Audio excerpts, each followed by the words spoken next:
നമസ്കാരം.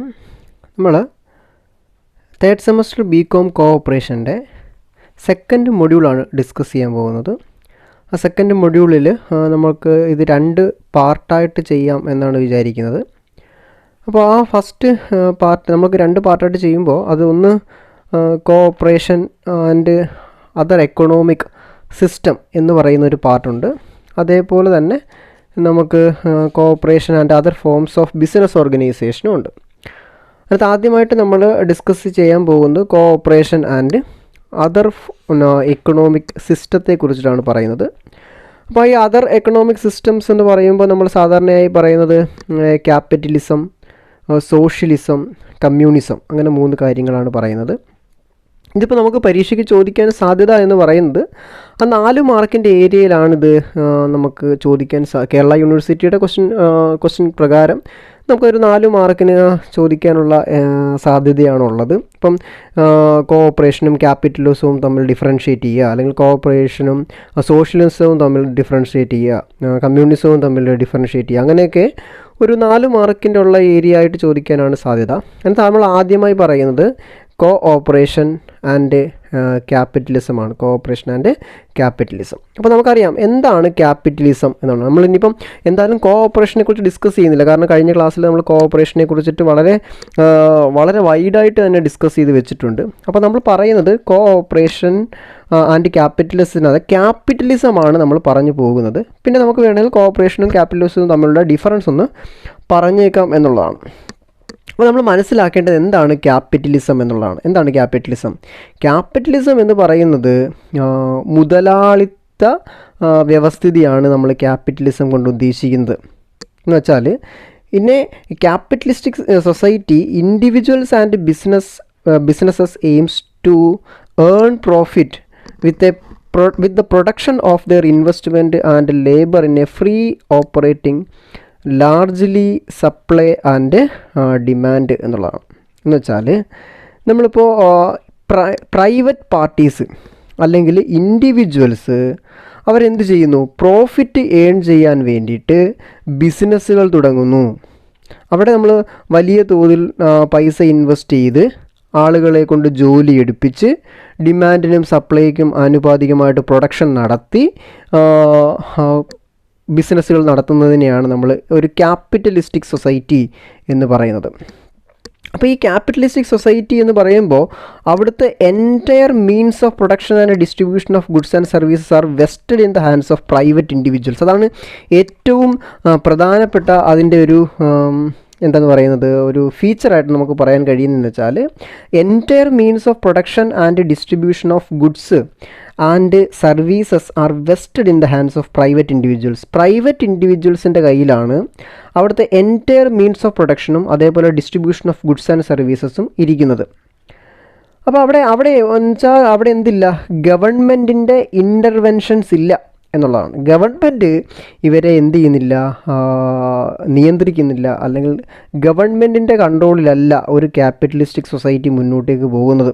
Capitalism is a system of economic organization in which business and industries are organized and carried on for profit by private enterprises with a minimum of government interference. എന്ന് വെച്ചാൽ എന്താണ് ഈ capitalistic system എന്ന് പറയുന്നത്, അല്ലെങ്കിൽ ആ ഒരു എക്കണോമിക് ഓർഗനൈസേഷൻ എന്ന് പറയുന്നത് പ്രോഫിറ്റ് നേടുക എന്ന് പറയുന്ന ഒരു ലക്ഷ്യത്തിലാണ് അത് മുന്നോട്ടേക്ക് പോകുന്നത്. നമ്മളിപ്പം ഒരു കോർപ്പറേറ്റ് ബിസിനസ് നോക്കിയാൽ മതിയാവും. അപ്പോൾ ആ എൻറ്റിറ്റി മുന്നോട്ടേക്ക് പോകുന്നത് എന്തിനു വേണ്ടിയിട്ടാണ്?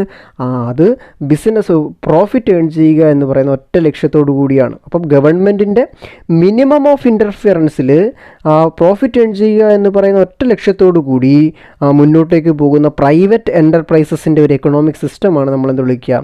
ക്യാപിറ്റലിസ്റ്റിക് എക്കണോമീസ് എന്ന് വിളിക്കുന്നത്.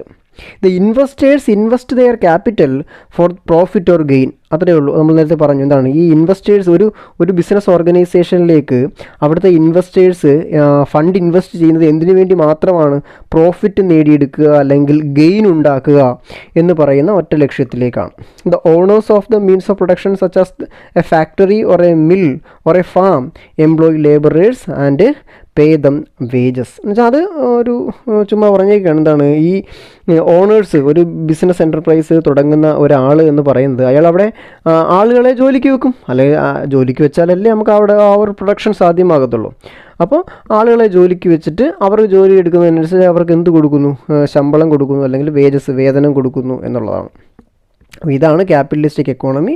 അപ്പോൾ നമ്മൾ മനസ്സിലാക്കേണ്ടത് ക്യാപിറ്റലിസം എന്ന് പറഞ്ഞാൽ എന്താണ്? It is an economic system in which capital goods are owned by private individuals or businesses. എന്ന് വെച്ചാൽ ഈ ക്യാപിറ്റൽ ഗുഡ്സ് എല്ലാം ഓൺ ചെയ്യുന്നത്, അല്ലെങ്കിൽ ആ ബിസിനസ് എല്ലാം നടത്തി മുന്നോട്ട് പോകുന്നത് പ്രൈവറ്റ് ഇൻഡിവിജ്വൽസോ അല്ലെങ്കിൽ ബിസിനസ്സുകളോ ആയിരിക്കും എന്നുള്ളതാണ്.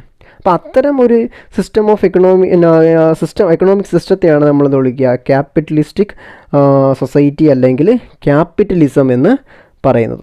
ഇനി നമ്മൾ പറയുന്നതുമായിട്ട് ബന്ധപ്പെട്ട് പറയുന്നത് ഫീച്ചേഴ്സ് ഓഫ് ക്യാപിറ്റലിസം ആണ്. അത് നമ്മൾ എന്താ പറയുന്നത്, നമ്മൾ ഈ പറഞ്ഞ ഈ ഒരു പാരഗ്രാഫിൽ പറഞ്ഞ കാര്യങ്ങൾ തന്നെയാണ് നമ്മൾ വീണ്ടും പറയുന്നത്. അതിൽ ഒന്നാമത്തെ പോയിൻ്റായിട്ട് പറയുന്നത് private ownership of means of production or instruments of production. എന്നുവെച്ചാൽ ആ പ്രൊഡക്ഷനുമായിട്ട് ബന്ധപ്പെട്ടിട്ടുള്ള കാര്യങ്ങളുടെ ഓണർഷിപ്പ് ആർക്കായിരിക്കും ഉള്ളത്? പ്രൈവറ്റ് പാർട്ടീസിനായിരിക്കും എന്നുള്ളതാണ്. രണ്ടാമത് management of the means of production four private gain. എന്നുവെച്ചാൽ എന്താണ്? ഈ ഒരു എന്ത് നേടിയെടുക്കുക? പ്രോഫിറ്റ് നേടിയെടുക്കുക. ആ പ്രോഫിറ്റ് നേടിയെടുക്കുക എന്നുള്ള ലക്ഷ്യത്തോടു കൂടിയാണ് ഈ ഒരു പ്രൊഡക്ഷനെ മാനേജ് ചെയ്യുന്നത്.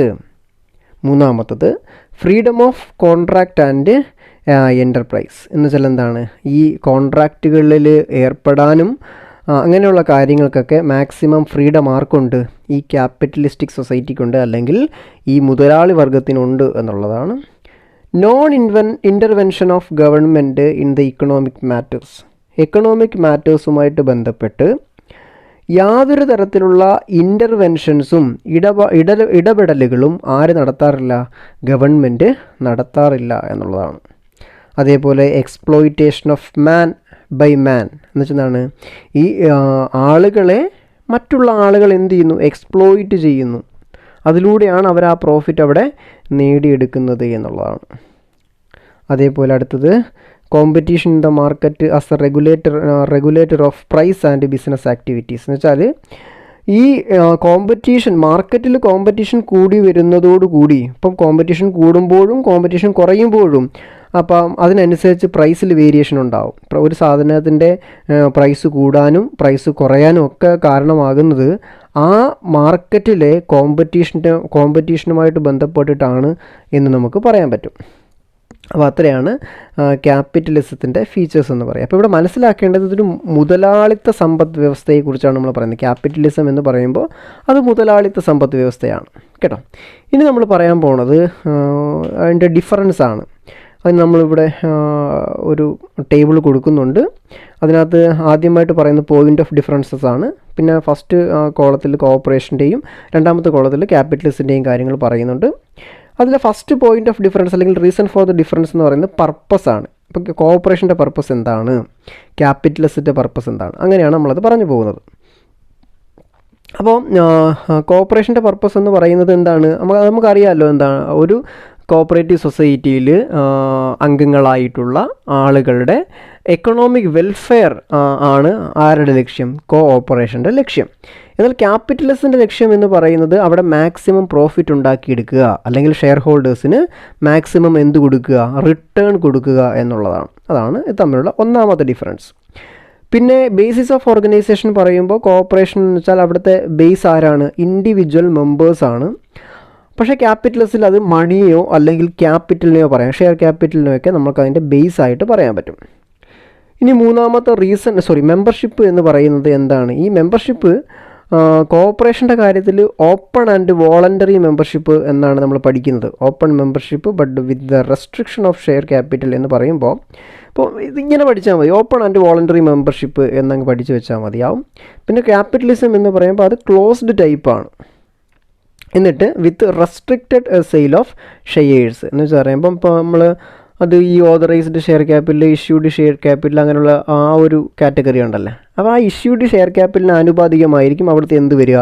ഓണർഷിപ്പ് അല്ലെങ്കിൽ മെമ്പർഷിപ്പ് വരുന്നത് എന്നുള്ളതാണ്.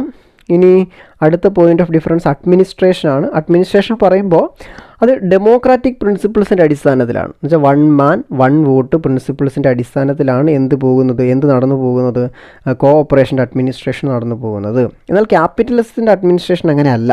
ക്യാപിറ്റലിസത്തിൻ്റെ അഡ്മിനിസ്ട്രേഷൻ എന്ന് പറയുമ്പോൾ അത് ഈ ആളുകളുടെ കയ്യിലുള്ള ഷെയർ ക്യാപിറ്റലിൻ്റെ അടിസ്ഥാനത്തിലായിരിക്കും അവിടെ വോട്ടിംഗ് ഒക്കെ നടക്കുക. അപ്പോൾ ഈ നമ്മൾ ഓൺ ചെയ്യുന്ന ഷെയർ ക്യാപിറ്റലിൻ്റെ അടിസ്ഥാനത്തിലാണ് നമുക്ക് അവിടുത്തെ കൺട്രോൾ വരിക എന്നുള്ളതാണ്. അതൊരിക്കലും ഒരു ഡെമോക്രാറ്റിക് ലൈനിലല്ല അതിൻ്റെ ആ ഒരു അഡ്മിനിസ്ട്രേഷൻ മുന്നോട്ട് പോകുന്നത്. പിന്നെ ഓപ്പറേഷൻ എന്ന് പറയുമ്പോൾ അടുത്ത 5ാമത്തെ പോയിൻ്റ് ഓഫ് ഡിഫറൻസ് ആണ് ഓപ്പറേഷൻ എന്ന് പറയുന്നത്. ഓപ്പറേഷൻ എന്ന് പറയുമ്പോൾ മെമ്പേഴ്സിൻ്റെ ഇൻട്രസ്റ്റിന് അനുസരിച്ചിട്ടായിരിക്കും അവിടുത്തെ പ്രവർത്തനങ്ങൾ മുന്നോട്ട് പോകുന്നത്. എന്നാൽ ക്യാപിറ്റലിസത്തിൽ അതിന് പകരം ആരാണ്, ഷെയർ ഹോൾഡേഴ്സിൻ്റെ ഇൻട്രസ്റ്റിലാണ് ആ കാര്യങ്ങളൊക്കെ മുന്നോട്ട് പോകുന്നത്. പിന്നെ 6ാമത്തെ പോയിൻ്റ് പാട്രണേജ് എന്നാണ്. പാട്രണേജ് എന്ന് പറയുമ്പോൾ members and from non members funds collected. എന്താണ്, നമ്മുടെ കോഓപ്പറേഷനിൽ മെമ്പേഴ്സിൻ്റെ കയ്യിൽ നിന്നും നോൺ മെമ്പേഴ്സിൻ്റെ കയ്യിൽ നിന്നും എന്ത് ചെയ്യും, ഫണ്ട് കളക്ട് ചെയ്യും. ക്യാപിറ്റലിസത്തിൽ അവിടെ ഷെയർ ക്യാപിറ്റൽ ഇൻവെസ്റ്റ് ചെയ്യാൻ മനസ്സുള്ള അല്ലെങ്കിൽ അത് അംഗീകരിക്കുന്ന ആർക്ക് വേണമെങ്കിലും എന്ത് ചെയ്യാൻ പറ്റും, അവിടെ ഫണ്ട് ഇൻവെസ്റ്റ് ചെയ്യാം എന്നുള്ളതാണ്. പിന്നെ പ്രോഫിറ്റ് സേവിങ്സ് എന്ന് പറയുമ്പോൾ എന്താണ്, നമുക്കിവിടെ കോഓപ്പറേഷനിലാകുമ്പോൾ return to members on the basis of transaction extended or restricted limit on payment of dividend എന്ന് പറയുന്നാൽ നമ്മൾ നടക്കുന്ന ട്രാൻസാക്ഷൻ്റെ അടിസ്ഥാനത്തിലാണ് നമുക്ക് എന്ത് തരുന്നത്, അവിടുത്തെ റിട്ടേൺ കിട്ടുന്നത് എന്നുള്ളതാണ്. എന്നാൽ ക്യാപിറ്റലിസ്റ്റിൽ അങ്ങനെയല്ല. ക്യാപിറ്റലിസ്റ്റിൽ പറയുമ്പോൾ നമുക്ക് ഡിവിഡൻറ്റിൻ്റെ അടിസ്ഥാനത്തിലാണ്.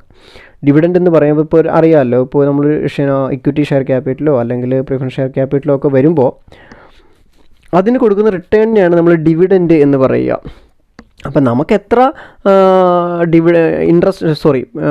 ഷെയർ ക്യാപിറ്റൽ അവിടെ ഉണ്ടോ അതിനനുസരിച്ചിട്ട് ആയിരിക്കും നമുക്ക് അവിടെ എന്ത് കിട്ടുക, ഡിവിഡൻറ്റ് കിട്ടുക എന്നാണ് പറയുന്നത്. അപ്പോൾ പരീക്ഷയ്ക്ക് ചോദിക്കാൻ സാധ്യതയുള്ളൊരു ചോദ്യമാണ് ഇതെന്ന് പറയുന്നത്. ഏതാണ്, നമ്മുടെ ഈ കോഓപ്പറേഷൻ ആൻഡ് ക്യാപിറ്റലിസം എന്ന് പറയുന്ന ആ ഒരു ഏരിയ. അത് കഴിഞ്ഞാൽ പിന്നെ നമ്മൾ പറയുന്നത് കോഓപ്പറേഷൻ ആൻഡ് സോഷ്യലിസമാണ്. സോഷ്യലിസം എന്ന് പറയുമ്പോൾ നമ്മൾ ക്യാപിറ്റലിസത്തിൽ നിന്നും തീർത്തും വ്യത്യസ്തമാണ് സോഷ്യലിസം എന്ന് പറയുന്നത്. ക്യാപിറ്റലിസം എന്ന് പറയുമ്പോൾ ഒരു മുതലാളിത്ത സമ്പദ് വ്യവസ്ഥയാണെങ്കിൽ സോഷ്യലിസം എന്ന് പറയുമ്പോൾ ഇവിടെ നമുക്ക് ആർക്കാണ് പ്രാധാന്യം കൊടുക്കാൻ കഴിയുക, ഗവൺമെൻറ്റിനാണ്. എന്നുവെച്ചാൽ എല്ലാം ആരാണ് കൺട്രോൾ ചെയ്യുന്നത്, ഗവൺമെൻറ്റാണ് കൺട്രോൾ ചെയ്യുന്നത്. അപ്പോൾ ഈ സോഷ്യലിസം എന്ന് പറയുന്നത് എന്താണ്, is A system wherein all means of production and distribution is owned and controlled by the state. എന്നുവെച്ചാൽ എല്ലാ മീൻസ് ഓഫ് പ്രൊഡക്ഷനും ഓൺ ചെയ്യുന്നതും കൺട്രോൾ ചെയ്യുന്നതും ആര് തന്നെയാണ്, സ്റ്റേറ്റ് തന്നെയാണ്. സ്റ്റേറ്റ് മീൻസ് ഇവിടെ ഗവൺമെൻറ് എന്ന് നമുക്ക് വേണമെങ്കിൽ പറയാൻ പറ്റും കേട്ടോ. അപ്പോൾ ഗവൺമെൻറ്റാണ് ഇത് കൺട്രോൾ ചെയ്യുന്നത്. It is A socio economic system in which material means of production are owned by public authority or the community and operates not for profit but for the service of the community at large. അവിടെ സംഭവിക്കുന്നത് ഇത് എല്ലാത്തരം പ്രവർത്തനങ്ങളും ഈ business ആക്ടിവിറ്റികളും മുന്നോട്ട് പോകുന്നത് അത് ആ കമ്മ്യൂണിറ്റിയിലെ ആളുകളുടെ വെൽഫെയറിന് വേണ്ടിയിട്ടാണ്. അവിടെ ഒരു തരത്തിലുള്ള പ്രോഫിറ്റ് മോട്ടീവും അല്ല, നോട്ട് ഫോർ പ്രോഫിറ്റ് എന്ന് പറയാൻ പറ്റും. ഇപ്പോൾ ഗവൺമെൻറ് സ്കൂളുകൾ പോലെയും ഗവൺമെൻറ് ഹോസ്പിറ്റൽ പോലെയും അത്തരത്തിലുള്ള സ്ഥാപനങ്ങളെല്ലാം പ്രവർത്തിക്കുന്നത് ലാഭേച്ഛ ഇല്ലാതെയാണ്. ഇപ്പോൾ ലാഭേച്ഛ ഇല്ലാതെ ആ സമൂഹത്തിൻ്റെ നന്മയ്ക്ക് വേണ്ടിയാണത് മുന്നോട്ട് പ്രവർത്തിക്കുന്നതെങ്കിൽ അത്തരം ഒരു സിസ്റ്റത്തെ നമുക്ക് എന്ത് പറയാൻ പറ്റും, സോഷ്യലിസം എന്ന് പറയാൻ പറ്റും. Under this system the state owns, operates and distribute all the productive resources of a community and restrict private ownership to articles of consumptions only. എന്നുവെച്ചെന്താണ്, അവിടെ ഈ എല്ലാത്തരം കാര്യങ്ങളും എല്ലാത്തരം കാര്യങ്ങളും എന്ന് പറയുമ്പോൾ ഈ ബിസിനസ്സിൻ്റെ എല്ലാ കാര്യങ്ങളും ഓൺ ചെയ്യുന്നതായാലും ഓപ്പറേറ്റ് ചെയ്യുന്നതായാലും ആ പ്രൊഡക്റ്റീവ് റിസോഴ്സസിൻ്റെ ഡിസ്ട്രിബ്യൂഷൻ ആയാലും ഇതെല്ലാം ആര് തന്നെയാണ് ചെയ്യുന്നത്, ഗവൺമെൻറ് ഒറ്റയ്ക്കാണ് ചെയ്യുന്നത് എന്നുള്ളതാണ്.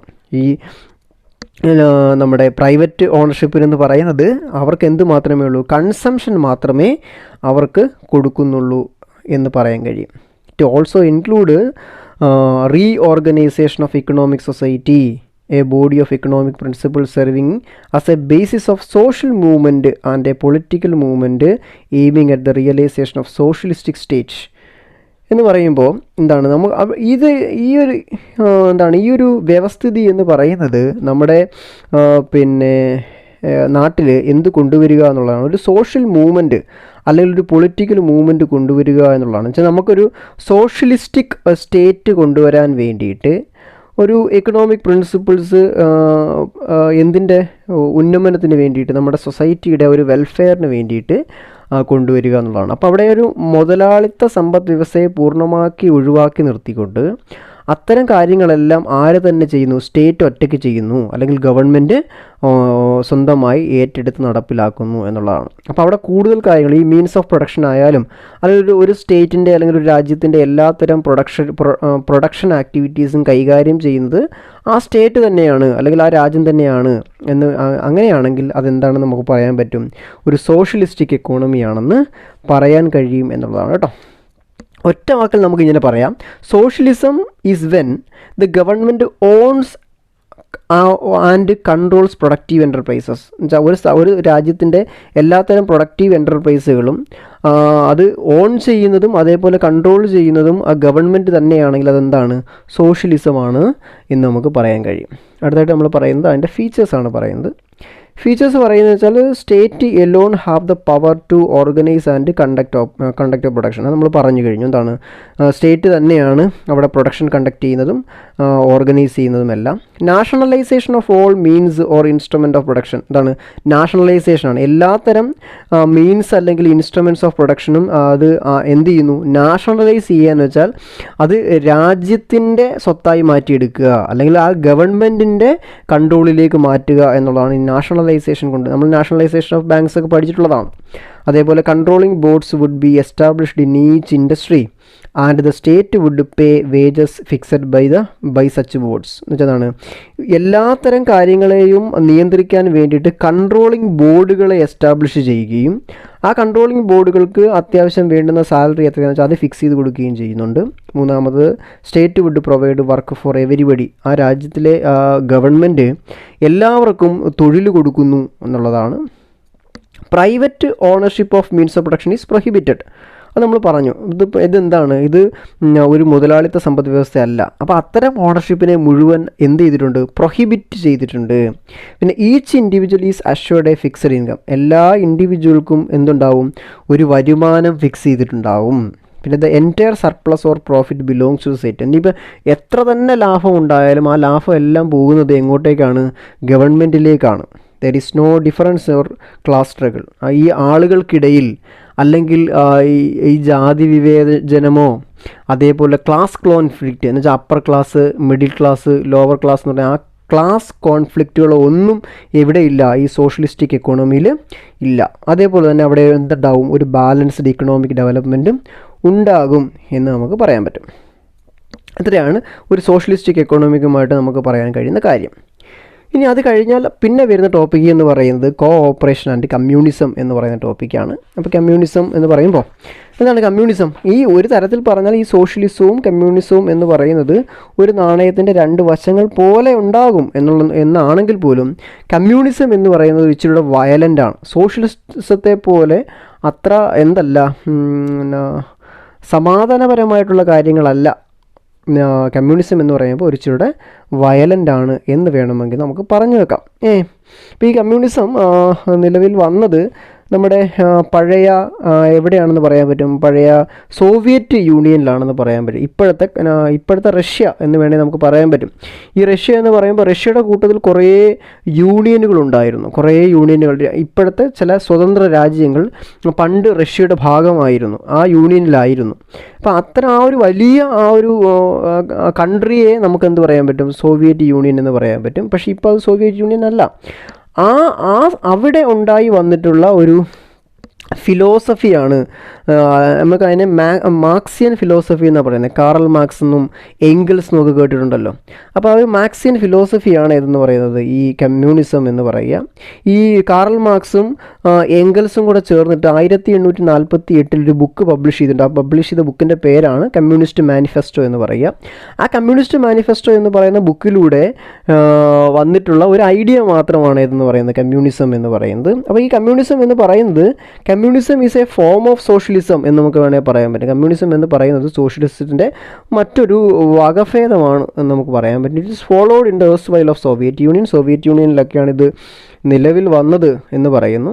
Communism means an idealistic system in which all means of production and other forms of properties are owned by the community as a whole, with all members of the community sharing in its work and income. എന്ന് വെച്ചാൽ communism മുന്നോട്ട് വെക്കുന്ന ആ ഒരു idealist system എന്താണെന്ന് വെച്ചാൽ, അല്ലെങ്കിൽ ആ ഒരു ഐഡിയ എന്താണെന്ന് വെച്ചാൽ, ഒരു സൊസൈറ്റിയിലെ എല്ലാത്തരം മീൻസ് ഓഫ് പ്രൊഡക്ഷനും അതേപോലെ പ്രോപ്പർട്ടികളും അത് ആ കമ്മ്യൂണിറ്റിക്ക് സ്വന്തമാണെന്നും, അല്ലെങ്കിൽ കമ്മ്യൂണിറ്റിക്കാണ് അതിൻ്റെ ഓണർഷിപ്പ് എന്നും, ആ എല്ലാത്തരം മീൻസ് ഓഫ് പ്രൊഡക്ഷനും അല്ലെങ്കിൽ ആ പ്രോപ്പർട്ടീസും ആ കമ്മ്യൂണിറ്റിയിലുള്ള ആളുകൾ ഷെയർ ചെയ്തെടുക്കണമെന്നും, അതിൽ നിന്ന് കിട്ടുന്ന വരുമാനവും അവർ തന്നെ ഷെയർ ചെയ്തെടുക്കണം എന്നുമാണ് അതിൻ്റെ ഒരു ഐഡിയ ആയിട്ട് പറയുന്നത്. അവിടെ ഒരു ഗവൺമെൻറ് എന്ന് പറയുന്നൊരു കോൺസെപ്റ്റ് ഇല്ല, പകരം ഇതെല്ലാം കമ്മ്യൂണിറ്റിയുടെ സ്വന്തമാണ്. നമ്മളിപ്പോൾ കേട്ടില്ലേ, നമ്മൾ കുഴിയും വയലെല്ലാം നമ്മുടേതാകും പൈങ്കിളി എന്ന് കേട്ടിട്ടില്ലേ, അതേപോലെയാണ്. അപ്പോൾ നമുക്കൊരു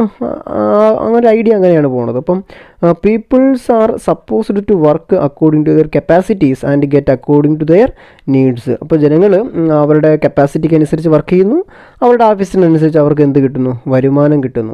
The aim is to create a classless society and the state machinery is utilized to crush all opposition to achieve this end. എന്ന് വെച്ചാൽ ഈ ഒരു ഐഡിയയുടെ പ്രധാനപ്പെട്ട ലക്ഷ്യം എന്ന് പറയുന്നത് ഒരു ക്ലാസ്ലെസ് സൊസൈറ്റി ഉണ്ടാക്കിയെടുക്കുക എന്നുള്ളതാണ്. നമ്മൾ നേരത്തെ തൊട്ട് മുമ്പ് പറഞ്ഞതുപോലെ ഈ upper class, middle class, lower class എന്ന് പറയുന്ന ഒരു ക്ലാസ് കോൺഫ്ലിക്റ്റ്, അതിപ്പം പണപരമായിട്ടായാലും അതേപോലെ നമ്മുടെ ജാതിപരമായിട്ടായാലും അങ്ങനെയുള്ള എല്ലാത്തരം ക്ലാസ് കോൺഫ്ലിക്റ്റുകളും ഇല്ലാതെയാക്കുകയും, അതേപോലെ ഈ സ്റ്റേറ്റ് മെഷീനറി എന്ന് പറയുന്ന ആ ഒരു സംവിധാനം തന്നെ ഇല്ലാതെയാക്കി അതുവഴി എന്ത് നേടിയെടുക്കുക എന്നുള്ളതാണ് ഈ പ്രോപ്പർട്ടീസിൻ്റെയും മീൻസ് ഓഫ് പ്രൊഡക്ഷൻ്റെയും എല്ലാം ഓണർഷിപ്പ് കമ്മ്യൂണിറ്റിക്ക് നേടിക്കൊടുക്കുക എന്നുള്ളതാണ് ഇവരുടെ പ്രധാനപ്പെട്ട ലക്ഷ്യം എന്ന് പറയുന്നത്. അപ്പോൾ ഇത്രയേ ഉള്ളൂ. പിന്നെ ഇത് അധികമായിട്ടൊന്നും പറയാനില്ല. മെയിൻ ഡിഫറൻസ് എന്ന് പറയുന്നത് communism and socialism is that former believes and adopts violent revolutionary methods, എന്ന് വെച്ചാൽ വിപ്ലവകരമായിട്ടുള്ള അല്ലെങ്കിൽ വിപ്ലവങ്ങൾ സൃഷ്ടിക്കുകയും ആ വിപ്ലവങ്ങളിലൂടെ ഈ കാര്യങ്ങൾ നേടിയെടുക്കാനാണ് നമ്മുടെ കമ്മ്യൂണിസം ശ്രമിക്കുന്നത്. എന്നാൽ സോഷ്യലിസം എന്ന് പറയുമ്പോൾ എന്താണ്? Believes in peacefully and parliamentary method. Socialism എന്ന് പറയുന്നത് അത് പീസ്ഫുള്ളായിട്ടും അതേപോലെ പാർലമെൻ്ററി മെത്തേഡിലുമാണ് ആര് വിശ്വസിക്കുന്നത്? ഈ സോഷ്യലിസം വിശ്വസിക്കുന്നത് എന്നുള്ളതാണ്. നമ്മളതിനൊരു കമ്പാരിസൺ പറയുന്നുണ്ട്, comparison of cooperation and communism എന്ന് പറയുന്നൊരു കമ്പാരിസൺ പറയുന്നുണ്ട്. അപ്പോൾ ശ്രദ്ധിച്ച് കേൾക്കുക. അപ്പോൾ comparison between cooperation and communism എന്ന് പറയുമ്പോൾ the theory of communism is built upon the element of force or compulsion. Communism എന്ന് പറയുന്ന ആ ഒരു ഐഡിയ തന്നെ ബിൽറ്റ് ചെയ്തിട്ടുള്ളത് അത് ഫോഴ്സ് അല്ലെങ്കിൽ കമ്പൾഷൻ എന്ന് വെച്ചാൽ എന്താണ്? നമ്മൾ ബലം പ്രയോഗിച്ച് അല്ലെങ്കിൽ അടിച്ചേൽപ്പിക്കുന്ന തരത്തിലുള്ളൊരു ഐഡിയയാണ് എന്ന് പറയുന്നത് കമ്മ്യൂണിസം എന്ന് പറയുക. ത്രൂ വയലൻ്റ് മീൻസ് എന്ന് വെച്ചാൽ എന്താണ്? ഈ വളരെ വയലൻ്റ് ആയിട്ടുള്ള മാർഗങ്ങളിലൂടെ അവരെന്ത് ചെയ്യും? ഒരു ക്യാപിറ്റലിസ്റ്റുകളെ അല്ലെങ്കിൽ മുതലാളിമാരെ എന്ത് ചെയ്യും? അബണ്ടൻ ചെയ്യുകയും അവർക്ക് അതിനകത്തുള്ള പ്രോപ്പർട്ടികളുള്ള അവകാശങ്ങൾ അബണ്ടൻ ചെയ്യുകയും അതിൻ്റെ പ്രോപ്പർട്ടീസും അതിൽ നിന്നുണ്ടാകുന്ന വരുമാനങ്ങളും അത് ആർക്ക് കാഴ്ചവെക്കുകയും ചെയ്യും? ഈ വർക്കിംഗ് ക്ലാസ് എന്ന് വെച്ചാൽ ആരാണ്? തൊഴിലാളികൾ. അപ്പോൾ ഈ മുതലാളിമാരുടെ കയ്യിൽ നിന്ന് അത് പിടിച്ചെടുത്ത് തൊഴിലാളികൾക്ക് കൊച്ചു കൊടുക്കുന്ന ഒരു സംഭവമാണ് എന്ന് പറയുന്നത് കമ്മ്യൂണിസം എന്ന് വേണമെങ്കിൽ പറയാൻ പറ്റും. അതാണ് ഇവിടെ എഴുതിയിട്ടുള്ളത്. But a cooperative attempts to work in consonance with dramatic norms. അപ്പോൾ പക്ഷേ കോഓപ്പറേറ്റീവ്സ് അങ്ങനെയല്ല. കോഓപ്പറേറ്റീവ്സ് വർക്ക് ചെയ്യുന്നത് എങ്ങനെയാണ്? ഒരു ഡെമോക്രാറ്റിക് നോംസിലാണ്, അല്ലെങ്കിൽ ജനാധിപത്യപരമായിട്ടാണ് കോഓപ്പറേഷൻ വർക്ക് ചെയ്ത് മുന്നോട്ട് പോകുന്നത്. രണ്ടാമത്തത് communism is an extreme form of socialism which believes in attaining its aims by revolutionary means. അത്രയും മാത്രമേ ഉള്ളൂ. കമ്മ്യൂണിസം എന്ന് പറയുന്നത് ഒരു എക്സ്ട്രീം ഫോം ഓഫ് സോഷ്യലിസമാണ്. സോഷ്യലിസത്തിൻ്റെ ഒരു എക്സ്ട്രീം ഫോമിലുള്ള സാധനമാണ്. അത് ഈ കാര്യങ്ങളെല്ലാം നേടിയെടുക്കുന്നത് എങ്ങനെയാണ്? റെവല്യൂഷണറി മീൻസിലൂടെയാണ്, അല്ലെങ്കിൽ വിപ്ലവങ്ങൾ സൃഷ്ടിച്ചാണ് ഇതെല്ലാം നേടിയെടുക്കുന്നത് എന്നുള്ളതാണ് കേട്ടോ. അപ്പോൾ എന്നാൽ കോഓപ്പറേറ്റീവ് സൊസൈറ്റി എന്ന് പറയുമ്പോൾ എന്താണ്? അതൊരു ഡിഫറെൻ്റ് അപ്രോച്ചാണ്. എന്ന് വെച്ചാൽ അവിടെ നമ്മൾ മുഖവിലേക്ക് എടുക്കുന്നത് ആരുടെ ഈ problems of the disadvantaged classes ആണ്. എന്ന് വെച്ചാൽ സമൂഹത്തിൽ ഒരല്പം താഴേക്കിടയിലുള്ള ആളുകളുടെ വെൽഫെയറിന് വേണ്ടിയിട്ട് അവർ സ്വന്തമായി തുടങ്ങുന്ന ഒരു സൊസൈറ്റിക്ക് നമുക്ക് എന്ത് പറയാൻ പറ്റും? കോഓപ്പറേറ്റീവ് സൊസൈറ്റികളെന്ന് പറയാൻ പറ്റും എന്നുള്ളതാണ്. ഇനി മൂന്നാമത്തെ പോയിൻ്റായിട്ട് പറയുന്നത് കമ്മ്യൂണിസം എന്ന് പറയുന്ന is mere an ideology than a practicable system. Communism എന്ന് പറയുന്നത് ഒരു ഐഡിയോളജിയെ മാത്രം കാണേണ്ടവയാണ്. നമുക്കത് എന്ത് ചെയ്യാൻ പറ്റത്തില്ല, ഒരു പ്രാക്ടീസബിൾ സിസ്റ്റമായിട്ട് പ്രാക്ടിക്കബിൾ സിസ്റ്റമായിട്ട് പരിഗണിക്കാൻ കഴിയില്ല എന്നുള്ളതാണ്. The suffering of the majority must become intolerable before any effective action can be taken. പക്ഷേ കോപ്പറേഷൻ അങ്ങനെയല്ല. Corporation is A liberal movement which may operate in places and at all times. Corporation എന്ന് പറയുന്നത് ഒരു liberal movement ആണ്. നമുക്ക് എവിടെ വേണമെങ്കിലും operate ചെയ്യാൻ കഴിയുന്ന, ഏത് സമയത്ത് വേണമെങ്കിലും ഓപ്പറേറ്റ് ചെയ്യാൻ കഴിയുന്ന ഒരു മൂവ്മെൻ്റ് ആണ് ഏതെന്ന് പറയുന്നത് കോപ്പറേഷൻ എന്ന് പറയുന്നത്. അപ്പോൾ cooperative movement initiates changes within the system and can therefore be easily adopted. എന്ന് വെച്ചാൽ നമുക്ക് ഈ കോപ്പറേറ്റീവ് മൂവ്മെൻറ്റ് എന്ന് പറയുന്നത് വളരെ ഈസി ആയിട്ട് എന്ത് ചെയ്യാൻ പറ്റുന്നവയാണ്, അഡോപ്റ്റ് ചെയ്യാൻ കഴിയുന്നവയാണ് എന്നാണ് പറയുന്നത്. അപ്പം അത്രയാണ് നമ്മൾ ഈ ഒരു സെഷനിൽ പറയാൻ ഉദ്ദേശിക്കുന്നത്. പരീക്ഷയ്ക്ക് ഒരു പക്ഷേ ചോദിക്കാൻ സാധ്യതയുള്ളതാണ്. അതുകൊണ്ട് നിങ്ങളത് വൃത്തിയായിട്ട് കേട്ട്